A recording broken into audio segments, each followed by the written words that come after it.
सातारा तालुक्यातील सासपडे येथील खाणीतून मागील 10 ते 12 वर्षापासून क्रशरद्वारे मोठ्या प्रमाणावर दगडांचा अनधिकृत उपसा होत असल्याने येथील डोंगर मोकळे झाल्याचे चित्र आहे। यातून गौण खनिजाची विल्हेवाट लावली जात असल्याने लाखो रुपयांचा शासनाचा महसूल बुडत आहे। महसूल विभागाने लक्ष देऊन योग्य ती कारवाई करावी अशी मागणी येथील ग्रामस्थांमधून होत आहे। या परिसरात प्रत्येक खाणीतून रोज सरासरी 150 ते 200 ट्रक दगडांची खोदाई आणि वाहतूक सुरू असते। प्रत्यक्षात मात्र 15 ते 20 ट्रकचीच रॉयल्टी तिजोरीत भरली जाते। सासपडे परिसरात बऱ्याच बेकायदेशीर दगडांच्या खाणी आहेत। महसूल विभागाने फक्त क्रशरवरच कारवाई केली पण त्याचा काहीही उपयोग झाला नाही।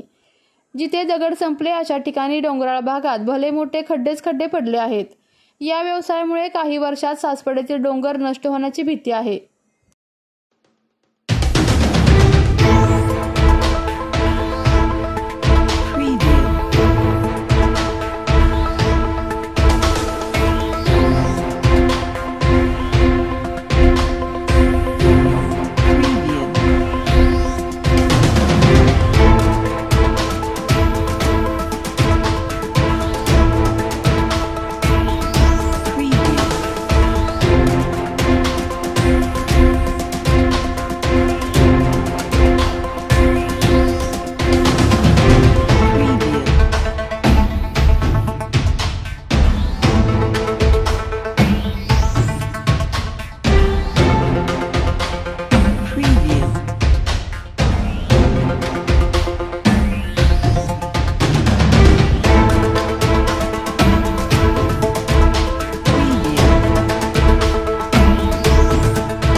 आपल्या तालुक्यातील जिल्ह्यातील बातम्या सर्वप्रथम पाहण्यासाठी आजच सातारा न्यूजला YouTube चॅनलवर सबस्क्राइब करा, लाईक करा, शेअर करा आणि बेल आयकॉन प्रेस करायला विसरू नका।